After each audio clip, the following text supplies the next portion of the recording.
way to ensure that we enjoy steady refreshing in the presence of God will be our willingness to give sacrificially. Among everything that is in this world, what God is going to take out of this world are people. Anything that prevents us building our lives on Jesus as a foundation should be removed with the help of the Holy Spirit. How can I survive in your absence? For churches, you will equally help us to understand what this means and give us the impetus to drive this until our church start having renewals and we be where we ought to be. In Jesus' mighty name we pray. Amen. I want to thank the leadership for this opportunity to talk to us.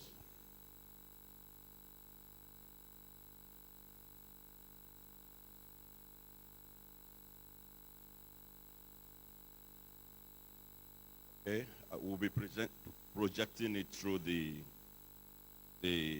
screen. The topic, as you see it, is overcoming church stagnation. What is stagnation?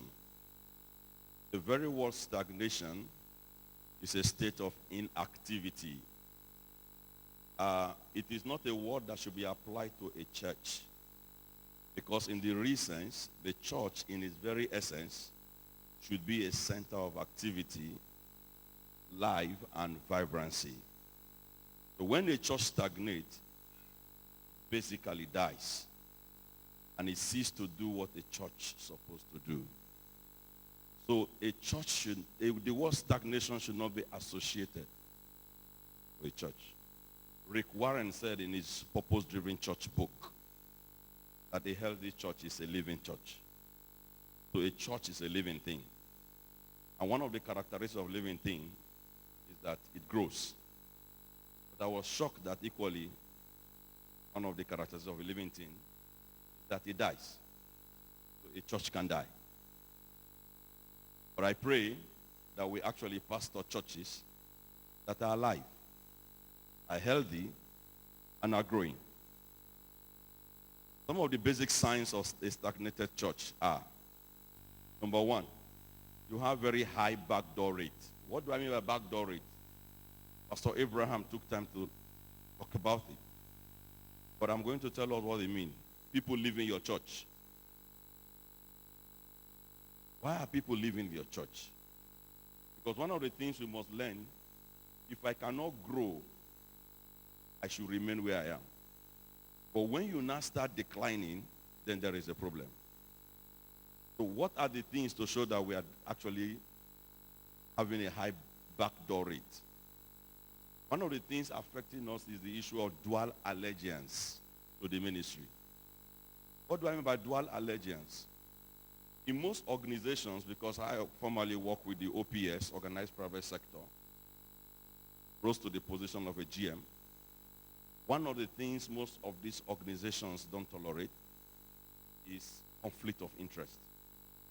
I cannot be working for Coca-Cola and I am having a factory where they produce water. If I don't declare it to them, because if I declare it to them because we have a governance system, it is left for the head of audit to come and evaluate it.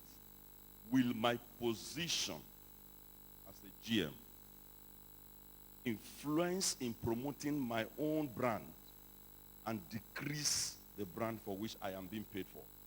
If it will do, they will tell me to resign. But if I don't declare it and it is noticed or somebody blew whistle through whistleblowing device and it is observed after investigation that I am involved, I will be dismissed, not terminated. Do we have dual allegiances? Do we have conflict of interest in CRM? I know we are ministries where we have ministries subsumed into CRM. But this ministry must align with the overall goal and objective of CRM. If it doesn't, close it up. Because what you will be doing as a pastor You will lead people to your individual ministry. And this is one of the reasons why we begin to have high backdooring. Then progressive decline in members.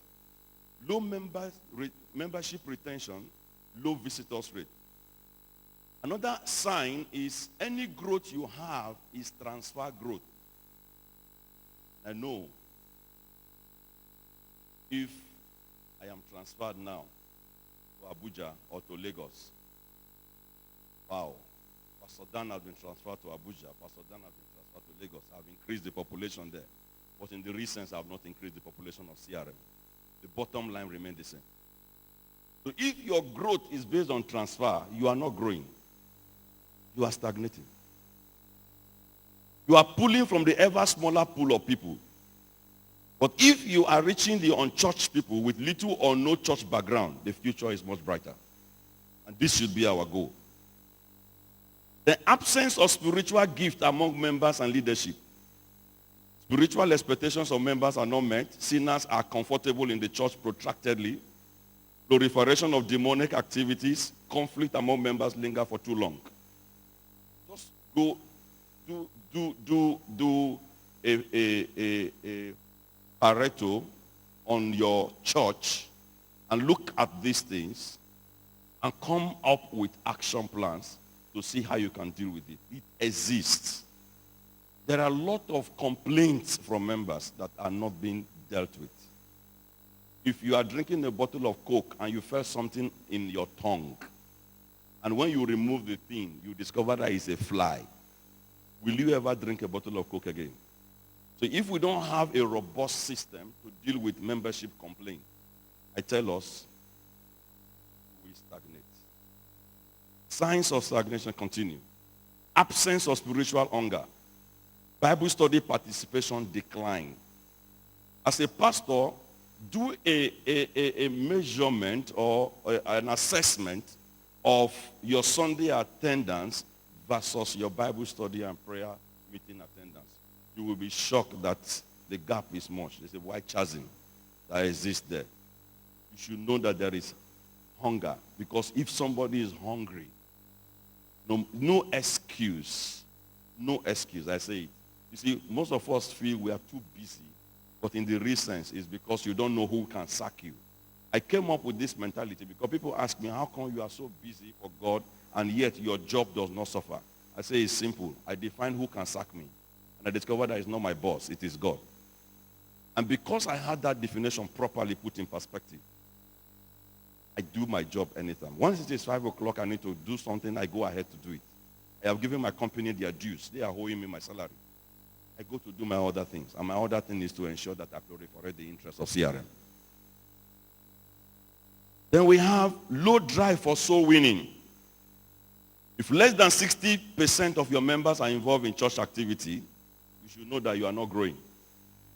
Absence of structured and intentional discipleship. God bless our daddy Robert who taught us through discipleship here. That is the basic foundation. We see a lot of that here. Then personal soul winning is downplayed both at the marketplace and neighborhood.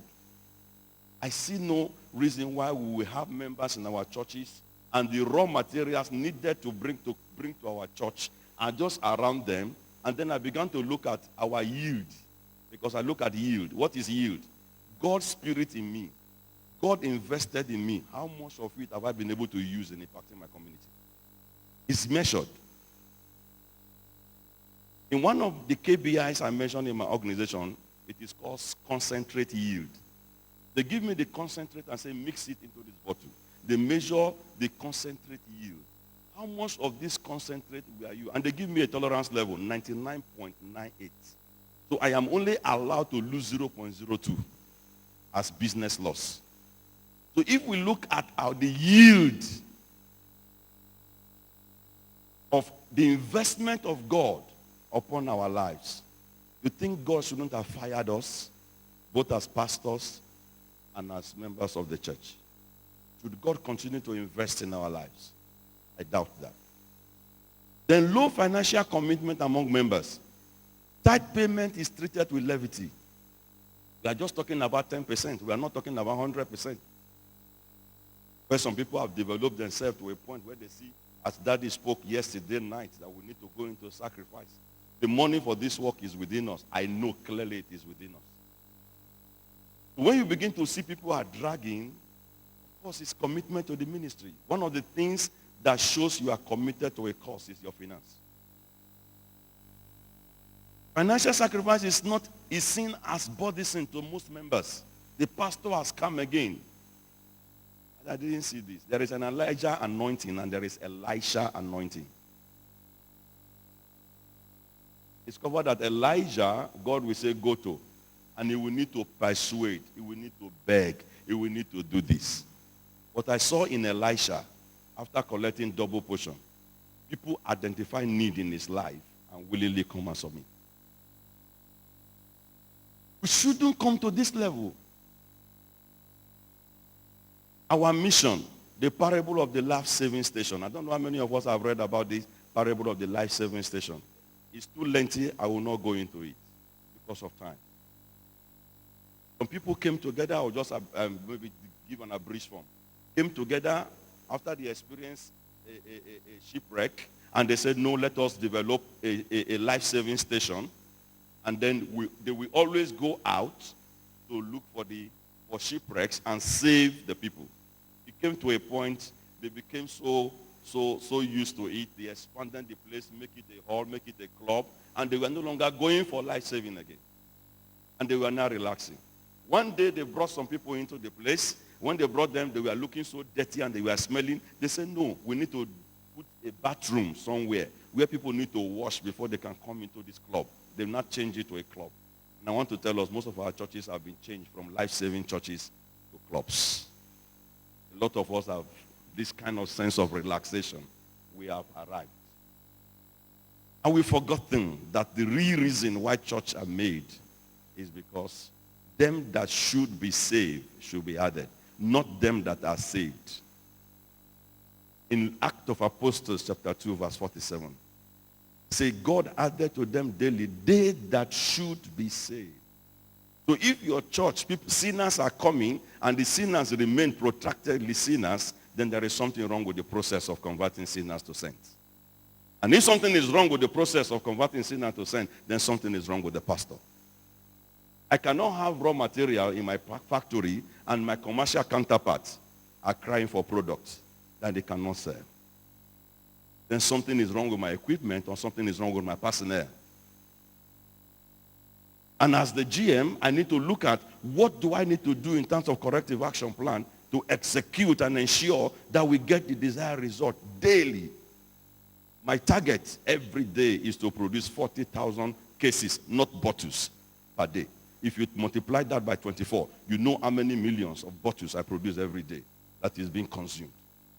And anything short of one case, I need to explain to my operation director. Sir, I couldn't meet up with this one case because of this. I had a machine breakdown.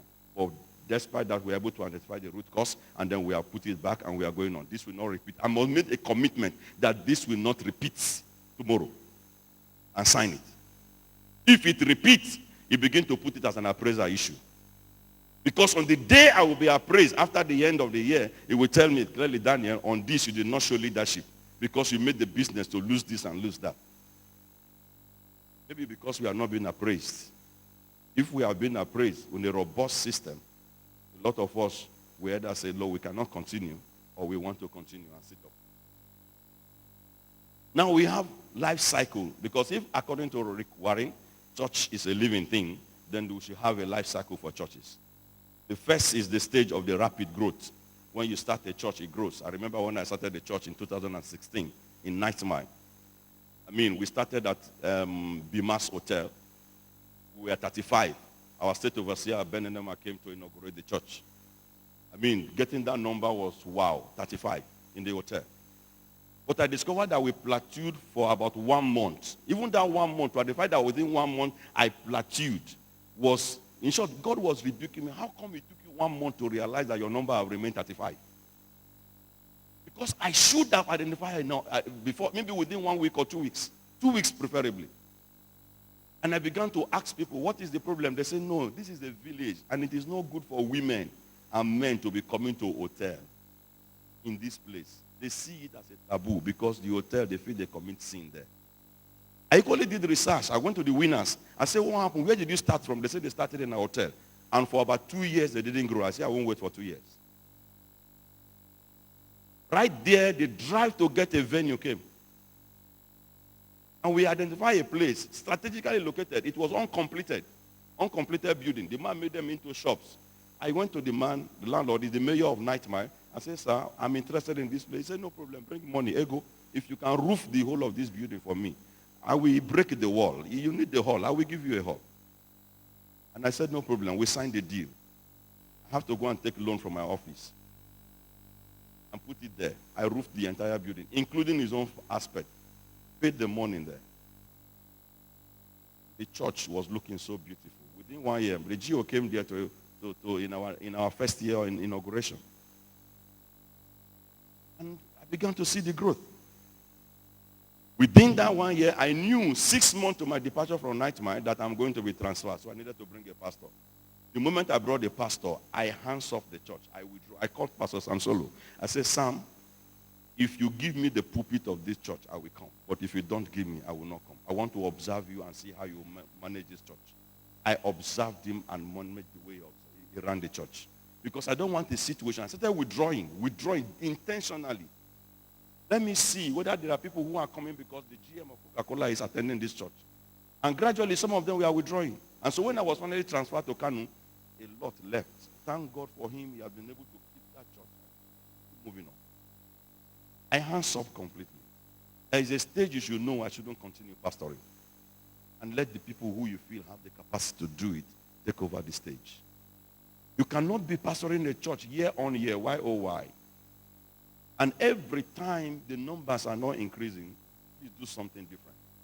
If you feel that the problem is you as a person, honestly, I'm just recommending this. Look at it and say, no, can I get somebody capable to do it? And let the person do it. So we have the rapid growth, we have the plateau, and then we have the decline, and then we have the stagnation state. If you look over this point here, this is the stagnation point.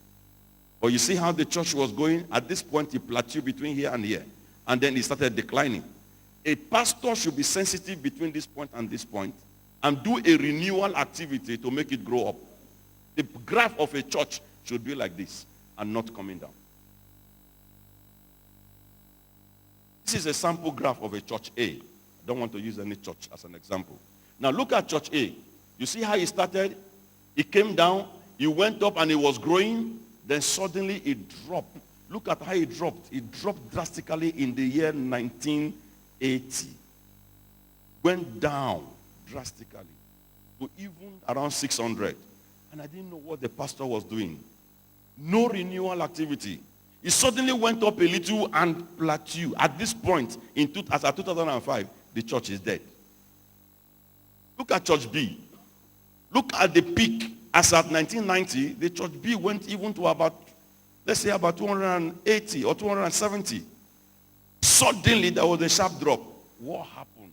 Maybe member complaints, low retention, maybe conflict of interest. The people were doing other things. I've met people who told me that they prefer to go to one place where they break coconuts. I say, why? He says, sir, they solved my problem. I said, no, your problem can be solved here. And I discovered something. One of the things I discovered is that God did not call us pastors to pulpiteering. We are not pulpiteers. We are laborers. And from the definition of laborers, we are real laborers. Jesus Christ said, pray to the Lord of the harvest that he might send laborers. If we don't move from this mindset that we are pulpiteers, and from the pulpit we are going to convert sinners, it is not only from here. We are laborers. It takes a lot to be a pastor. You labor. In Nightmare, when we close church, I will hand over my car to Pastor Samsolo, sometimes to Nzube, and some others. I say, start going from house to house. All these people that didn't come to church, I want you to give me a reason why they didn't come to church. Sometimes I will go with them. And we find out. Sorry, sir, I went for child dedication. I went for this. I went for that. But the one said something the other day in the Rehoboth Center, and I picked that word. If you are pastoring a congregation of 300, I know he was quoting from somewhere, and you don't know the names of all your members, and you don't know their addresses, resign as a pastor. Clearly.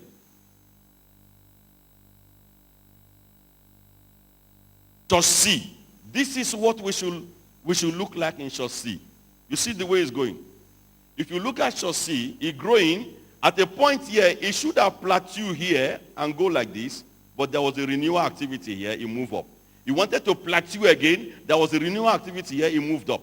It kept going. Now look at, it looks as if it's going to plateau again. But from trend analysis, I can tell you that church C is not going to plateau. What is going to happen is going to go up. And this is the graph, if plotted versus here. This is where most CRM should look like. We shouldn't look like church A and church church B. We should look like this. A dying church. This is the picture of how a church died. Look at the point. At this point, this church is already dead.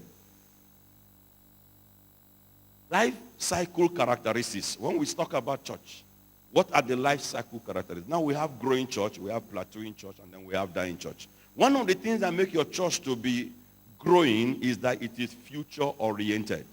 And I want to ask, how many of our churches are future oriented? I was just doing a little population demography in Nigeria. Out of the 180 million we have in Nigeria, I used the INEC voters card as a benchmark. The youths were about 51%, and I calculated 51% of 180 million. I discovered that the youths are about 91 million of the total 180. And if you go to population, Nigerian population, according to the what is these people now? National Bureau of Statistics, or what are the population census, you will discover that the trend is all over.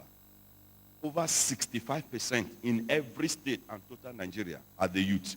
Any church that want to grow will focus more on the youth.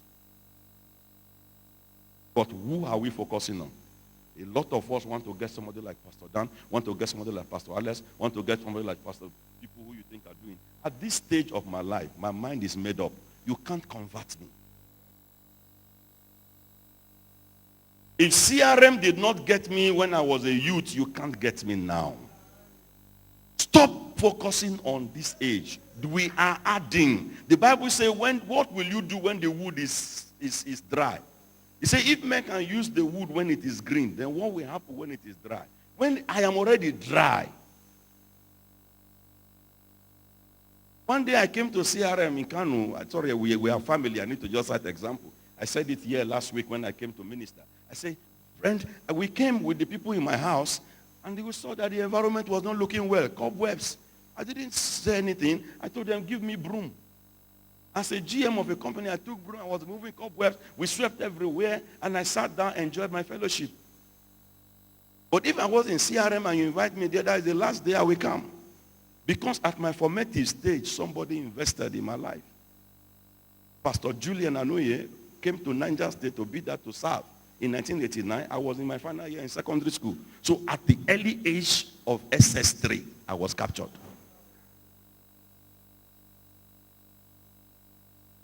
Literally, he adopted me. Sometimes he will come from this thing, and he walk, I will be sleeping on his bed. He will not say, get up, you lazy youth. Come and sleep on the ground. He will carry mat and sleep on the ground. I will wake up in the morning and see him sleeping on the ground while I slept on the bed. My father rejected me because I was failing. He gave me money to go and pay my school fees. When I moved from there, I went to Kano. Pastor Robert Agbaya continued. I came from a family of about 8 children, 3 boys and 5 girls, father and mother staying in a room and parlor. One day I was lying down, rain fell into the house, half my body was soaked. My younger sister came and touched me. He said, brother, get up. I was so tired. At the tender age, I was already feeding my salary as in IT, 1,200, is what the entire family depend on. And I need to pray in that environment. I need to do a lot of things. So what do? I find soccer. God bless Pastor Robert and the wife. Every weekend I will go there. I will relax. I will sleep. Mommy will go and give me tea, give me food. Jeff too will come there. Jeff will come. We enter kitchen the way he wants to enter. They gave us their home to stay. I will pray my prayer. At the end, they gave me a wife.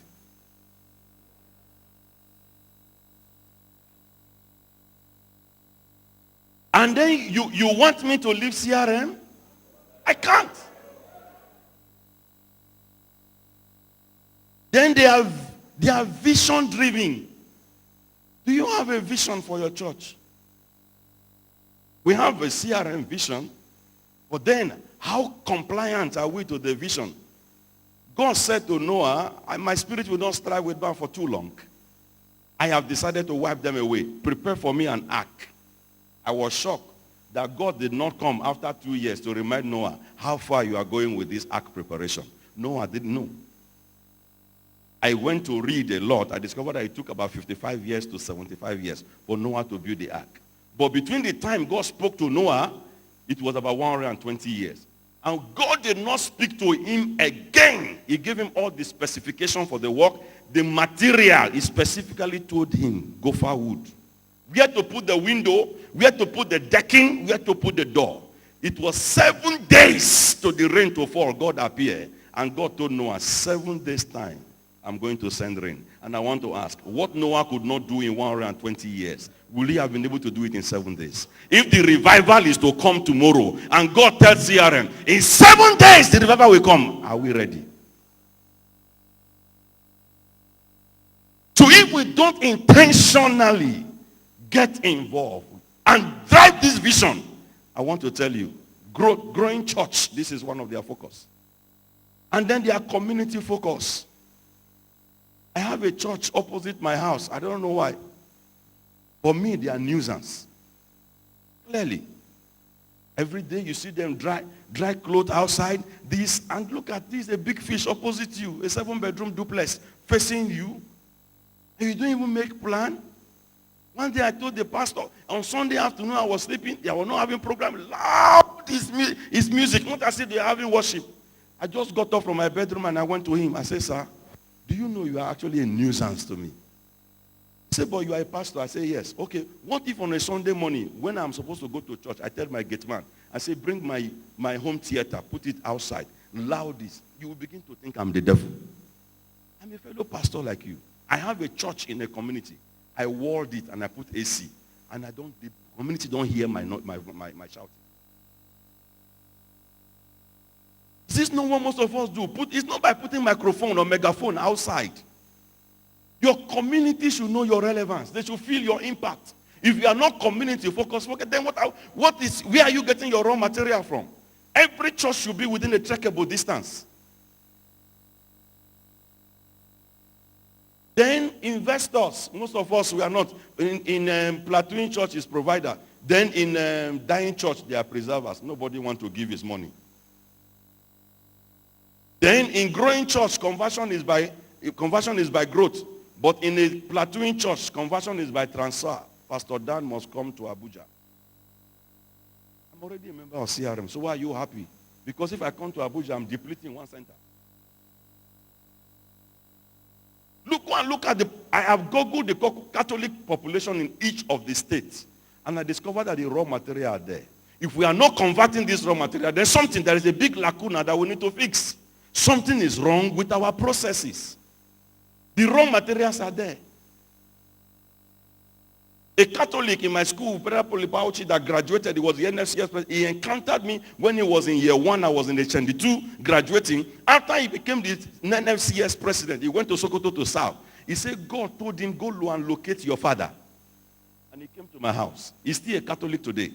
He stayed in my house for 1 year. I provided a job for him. After about 4 years, he was fired.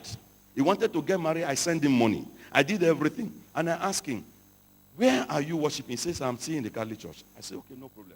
We maintained the same contact. I kept developing him. I kept discipling him. And I got a job for him in Ibadan. As I'm talking to you now, there's wave. Maybe I will need to link him up with the Oyo brethren. Wave of what he's doing in Ibadan. He's a line manager. So we need to really, really understand what this means and begin to focus on this. Then this is what the leading through the life cycle, which is continuous renewal. Now, if you look at this point, the church was growing, he wanted to plateau. You look at the point, the pastor said, no, I can't plateau.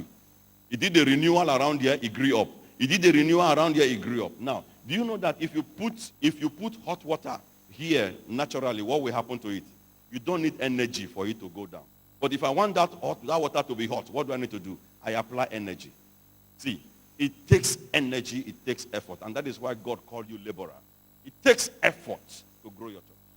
If you fold your hand and just be wishing that the Holy Ghost will do it, your church will plateau, your church will decline, your church will die. This is the population. I've already talked around this. Then how to bring about continuous renewal? It's just for us to engage our church. Engaging church. Then what is an engaging church? Number one, a church that has the highest priority for making disciples. Number two, a church that is willing to meet and connect with unreached people where they are. A church that prioritizes relationship rather than programs. This concept of witches and wizards, God will help us in our churches because it's breaking relationship. If it exists in your church, please organize a program, deal with it once and for all. Let the people or the congregation build trust in our churches. Because I want to tell you, it's enough consumer complaint or membership complaint, and your church will never grow if you have it. Don't just feel that it will just die down like that. Do something about it. The impact of members, mobilizing people to serve, because it takes engaging church to grow your church.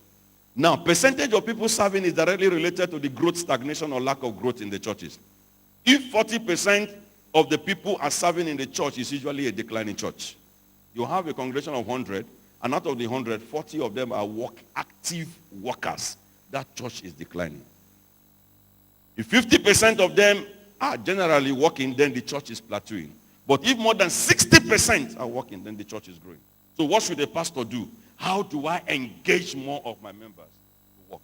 So if I have 100 members, over 60 of them should be in my workers. So how do I move them from just being church attendees to become church workers? That should be the concern of a pastor, because you can't do it alone. You need to engage people. This is the process. This is how it works. When you come to the outsiders, most of our centers, do we have a robust program for the outsiders? What do you do to outsiders? You attract them. If I ask us, what are the programs we have to attract outsiders?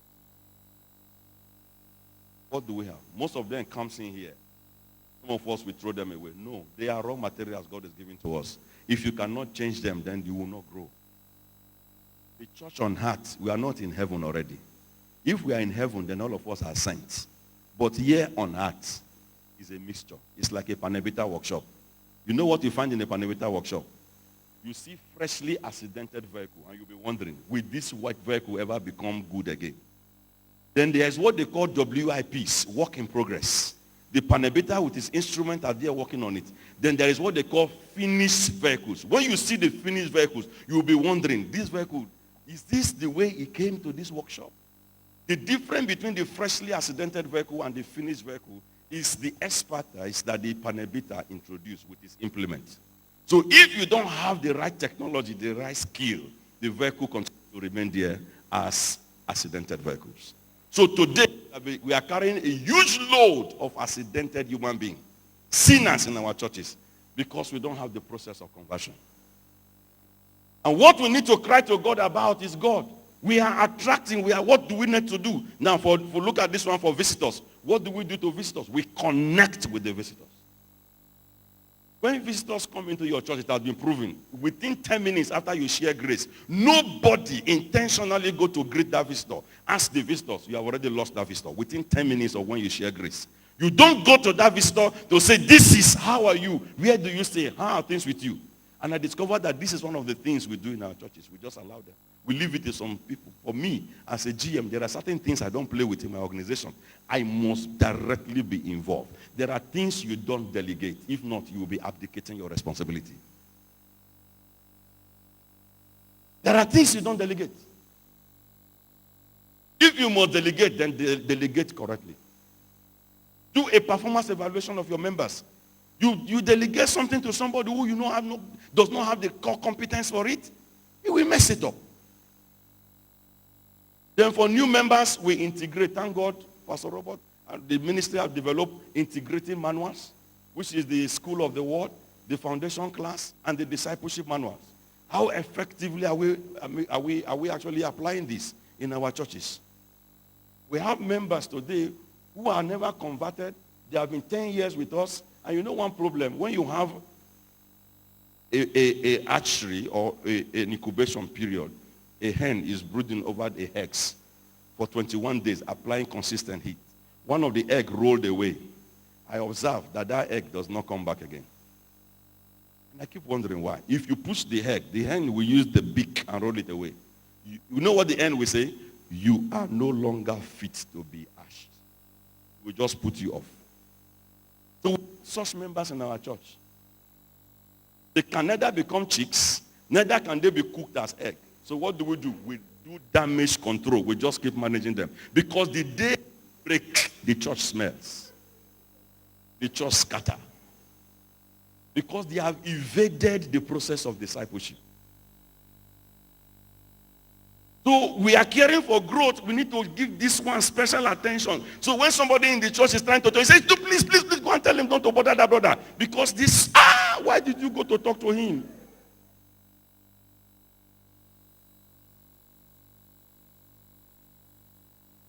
Involve your lay people. They are more effective.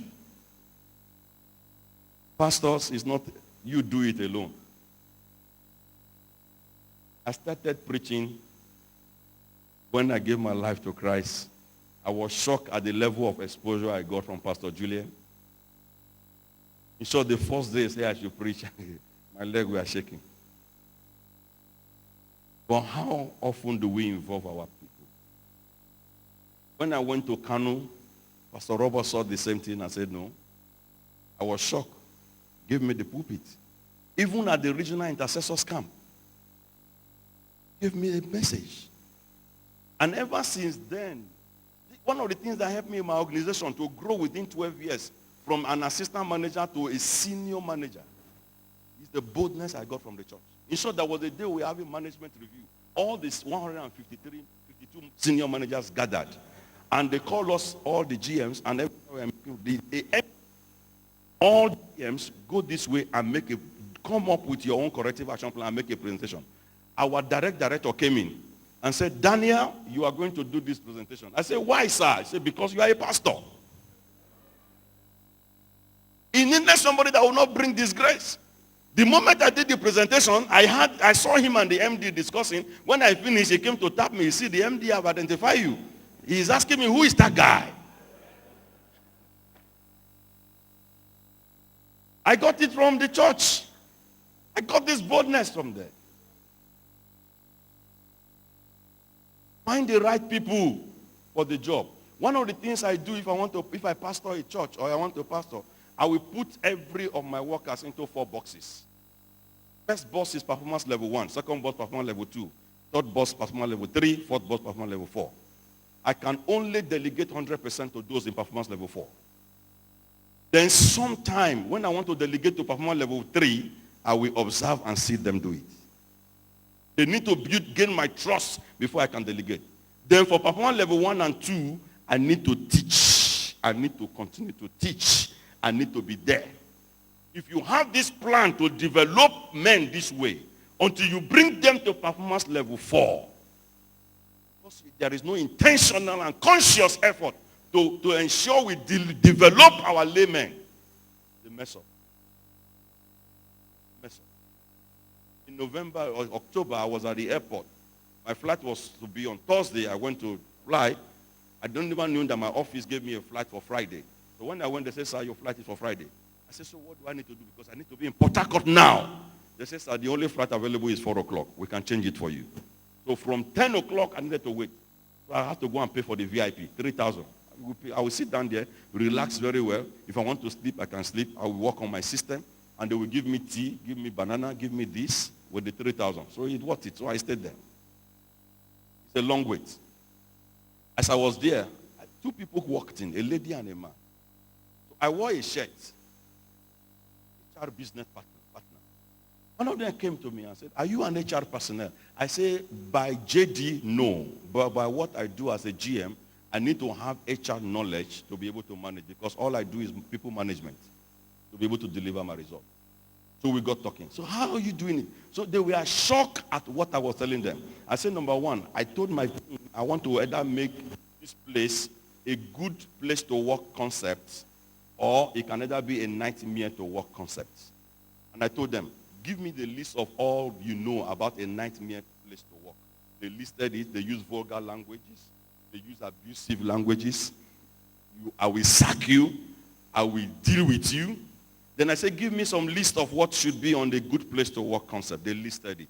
Respect for people, encouragement of people, training of people. And I said, what do you want this plant to be like? They told me they want it to be a good place to work concept. And I want to ask you, if we are to do the same exercises for our churches, do you think our churches are not a nightmare place to worship? Or are they good place to worship? Some of us, the thought of members coming to church say, some of us even were bankrupt at pulpit idiosyncrasy. A pastor sitting here and is calling a member, you there, in a message going on. You there, stand up. It's a privileged position.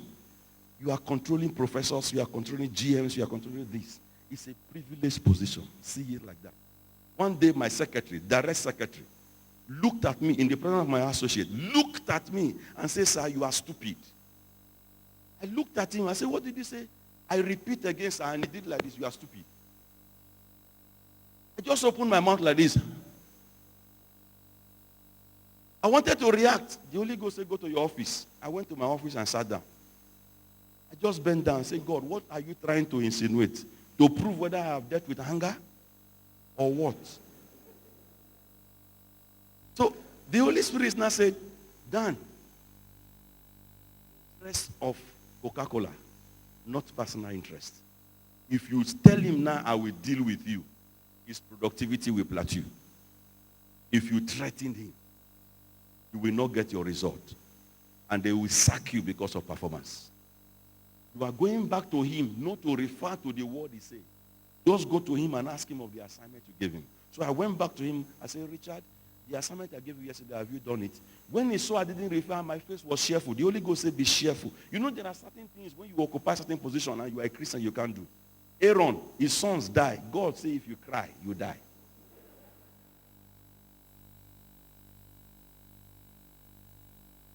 He appeared before Moses, and as he just appeared, he wanted to cry. Moses said, start laughing. Start laughing. So he had to start laughing. So he said, what happened? He said, if you cry, tears, you will fall down here and die. Positionally, there are things you shouldn't do. A father should not even make attempt that if children will look at his face that he's angry with his wife. You shouldn't. Pretend. Pretend. So I went to him. Before I knew what was happening, he just stood up and came and held me with my trouser. Sir, I'm sorry. I'm sorry. I'm sorry. I'm sorry. I didn't know what came. I said, Richard, forget that. That is gone. Let's face the business. Please get this job done for me. And in the recent, I forgot about it. What do you do as a pastor when individual member anger you? You keep it in your heart? Forgetting that we are there for the kingdom purpose and you give room for the devil? Personal interest?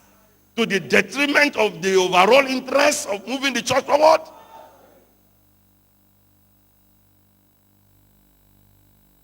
So let's get the right people. Don't go and get somebody who is a gossip and make him your prayer cell leader. Let us pray for Pastor Dan Asiriba. I saw him in Golden Royal Hotel. And I saw him with a woman. The way I saw him holding this woman. Brethren, let us fire prayer. He is backsliding. Meanwhile, my wife visited me. You have not seen my wife. And we are staying in Golden Royal Hotel. That prayer cell leader should be fired. Put the right... And again, you as a pastor, how do you know? You don't even come to prayer cell. So you won't even know that they are gossip. But meanwhile, he's destroying the church there. So get involved. Every of my HOD know I can bust in unceremoniously to their meetings. Daily meetings, monthly meetings, business performance meetings. I can come in. So they sit up. When I was living Kano quarter one, we are the best in the country. We were number 21 out of 53 plants. It wasn't that we got it just like that. It was well orchestrated, planned. And we executed it. Followed every item one by one. And I wrote a mail to that effect. When we were the worst in 2016, I told them, no way, we are going to get this thing. I said, I want us to be in the top 20 in the entire work group. And we came number 21. Quarter one, quarter two, quarter three. When I came back to Enugu, Enugu was equally the worst. When I left Kano, my boys told me, Muslims, they say, sir, you left with grace. That Kano became the worst in quarter four. And in the recent, it moved to Enugu. Before Enugu was shut down. My boss was crying. He said, Daniel, I don't understand this business. I said, sir, leave the business. So we must be performance driven. Get the right people. One of the things I do, I recruit key people in key positions. You don't bring any other person to me and tell me to work with them. No, I will evaluate your competence. If you are not capable, I fire you. I will give you 3-month PIP. What is PIP? Personal Improvement Plan. I put you for 3 months. If you cannot achieve it, I will just fire you immediately. Write to HR and say, please, can you take this guy through performance management and remove him from this place? And let's get the right person. Because I'm here to deliver results. Then set expectations and meet them. How do we set expectations? What are our targets? Now, leading growth indicators. What are the things that shows? I'm looking at some, number one, members complaint rate. I'm not talking about lagging growth indicators. I'm talking about leading growth indicators. Why do we need to focus on leading? It's because it will help us to come up with corrective action plan, execute them, and then be online. But if they are lagging, the thing has spoiled already. So we need to focus on leading growth indicators. And one of them is membership complaint. Don't ever take it. The church in Acts of Apostles did not deal with the issue of complaint lightly. They prayerfully nominated deacons with the right competence, filled with anointing, to handle such complaints. What do you do when there are complaints in the church? How do you handle them? Complaint one, complaint two, they will leave. When most people are looking at how to develop fun, most ministries, as I'm talking to you, salvation ministry are going to do 5 nights of glory. I could see the excitement in the people. We are going to this seriously excited. Do we have that kind of excitement when we are organizing program? You know what they did? They moved their people from local to fans. If I develop my members to be fans, you know what a fan will do? If I have a fan of Coca-Cola, he will not drink 1 bottle. A fan will buy 10 bottles for his 10 friends. Do you have members who have friends and will introduce 10 of his friends to CRM? I have a son like that. His name is Magnus. He was a manager in Port Harcourt in an hotel. I told him, join me in Enugu. At least they are paying you as a manager with big title, 20,000. Come to Enugu, I'll give you a pre-seller job. You will get 35,000. He came. He was able through discipleship. He was a church member of the church in Night Mile. And then we made him, he got a job as a manager. In December, he brought 7 of his friends from Uniport. He said, these are my friends that graduated. That they said they want to know who your mentor is. They brought them to my house. I sat outside and I started talking, discipling them. It was a fan. And we develop our workers to the point where they become fans of CRM. And they are excited about it. They will bring in the members. Deal with complaints. Then your visitors volume rate. I was organizing the program in Port Harcourt with the youth. And what we are focusing on was spiritual, marital, and business and career success. And the youth pastors were there. And I asked some of them, they stood up. I said, you are a pastor of the youth in which center? He told me. I said, okay, all of you stand up. What is the total number of youths you have in your church? I was shocked. None of them know the total number of youths they have in their churches. I am not even going to ask pastors, because if I ask pastors and you cannot tell me what the total number of your pastors or your members are, then there is a big issue. We are sitting on a big issue. They didn't know, and I told them no problem. I told state 1 and state 2. I say anytime you are having your leadership meeting, I want to be involved. And what I'm going to do, so by Sunday, tomorrow, I'm going to meet with state 1. And one of the things I'm going to do is a concept. I call it youth leader per youth concept. I will divide the total population of each youth in a local church per the leader, and every Bible study, like in Rehoboth Center, if I don't see the youth assigned to you, there could be 5. I will not call them, it's you I will call. I will focus on this and drive it until I get the result. First of all, we need to make our members to really ensure that we have the volume, which is the people, and they are the right quality. Then your visitors retention. When visitors come, how well do you retain them? Then your backdoor rate. These are leading indicators. Do we measure this? If I ask any of our centers here now, do you have data for the past 1 year, 2 years of your visitors volume rate? Do you have data of your retention rate? If we don't have stats, you know what you will do? There is only one church I visited. That was in Abakaliki when I was serving. It's the church in the barracks. The pastor is here. I saw him today. He has what they call tally. He will keep tally at the back. And every member is tied to a tally number. So when they pick their tally number and sit down, at the end of the service, he goes to see the tallies that are not picked. Because each number is tied to a name. And he organized a robust. When I was serving, that church was too small for them. The volume were there. And he was giving them the right quality of the message. And I don't know whether that church is still growing. But I believe if the pastor is still there, I know that church is growing. Do we have these intentional things put in place in our various churches? Then growth and growth mindset. If you develop this, I tell you there are a lot of things that will happen. Mindset, a simple idea that makes a whole difference. Teaching a growth mindset creates motivation and productivity in the church. Developing a growth mindset. I will just run through this. For example, you say, I am not good at this. That is a fixed mindset. A growth mindset say, what am I missing? I'll give another example. I can't make this any better. A growth mindset will say, I can always improve. My friend can do it. I will learn from them. That is what I call stealing with pride. When I became a logistic manager, from being a fleet manager, I was a specialist automotive engineer, and they promoted me 2 steps to become a logistic manager. I knew they have already promoted me to incompetence. I told myself. So I intentionally told my boss, can you send me to Ikeja to learn under Austin for 2 weeks? He approved it. So I went to Ikeja. I submitted myself to a fellow logistic manager. I was learning from him. After 2 weeks, I came back. Within Q2, Port Harcourt plant became the best. I overtook him. You know there are churches that are doing well. Humble yourself enough. Go and learn under them. I need to run now. Now, when you do this, you deliver growth. There is continuous learning. There is sustainable approach to engaging members. Then you create a winning culture. Then are you innovative? We must find new ways in dealing. I discovered that Jesus Christ did not just use one approach to deal with issues. Some of them he will spit on the ground, collect mode, in solving the same problem and say, go wash. Some he will just heal. He was innovative. Sometimes he will see farmers. He will not be telling them how to catch fish. He will say the kingdom of God is like sowing seed. When he sees the fishermen, he will tell them it's like a man spreading net.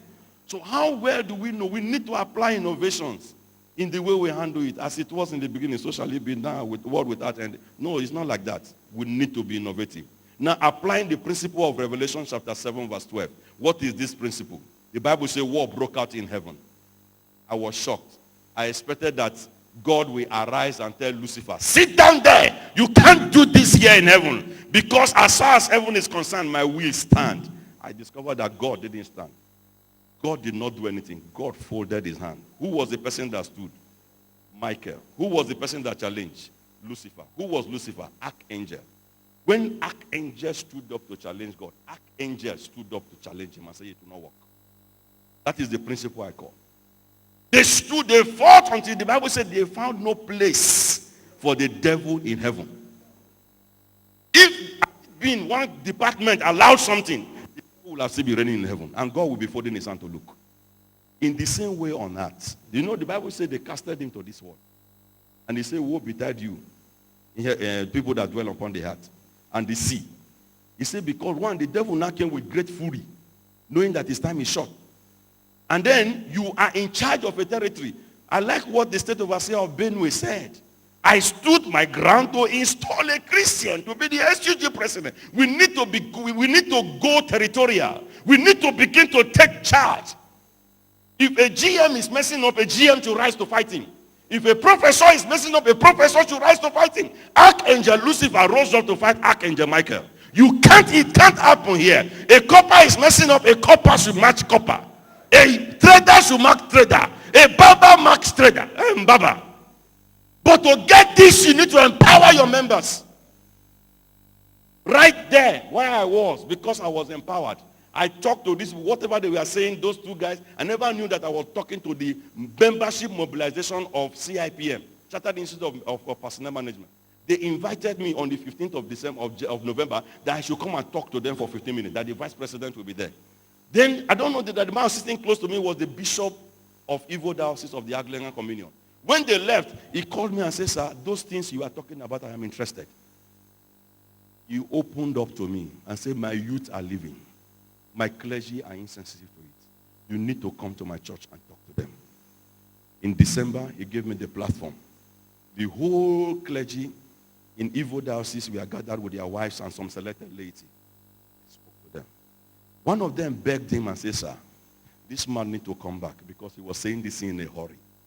He needs to come and digest it to us.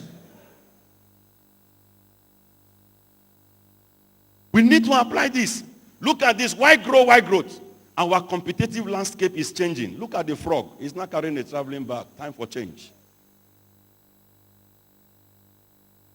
Sinners have evolved. They now go to church. Sinners are no longer, they go to church. So if you don't have a robust program intentionally to disciple them, they will remain sinners and they will go to hell.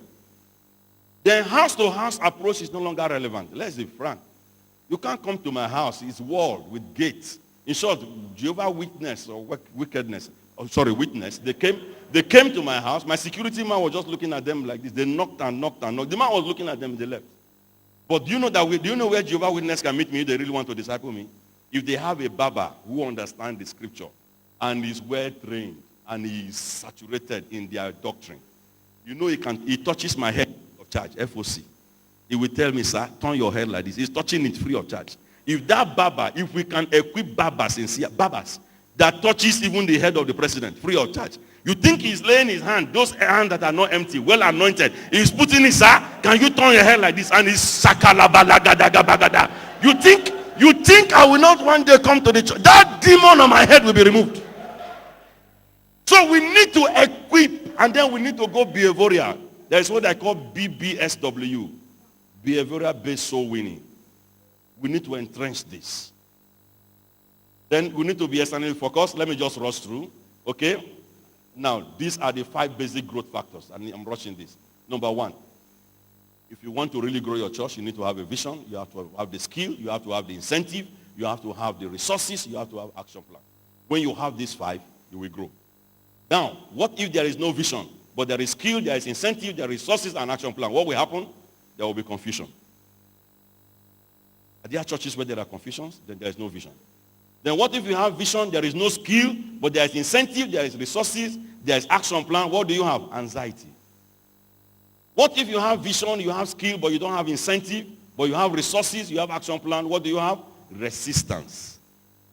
What if you have vision, you have skill, you have incentive, but you don't have resources, and you have action plan? What will happen?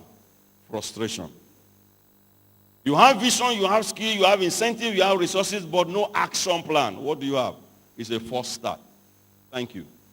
Keep focusing on the ball. God bless you all.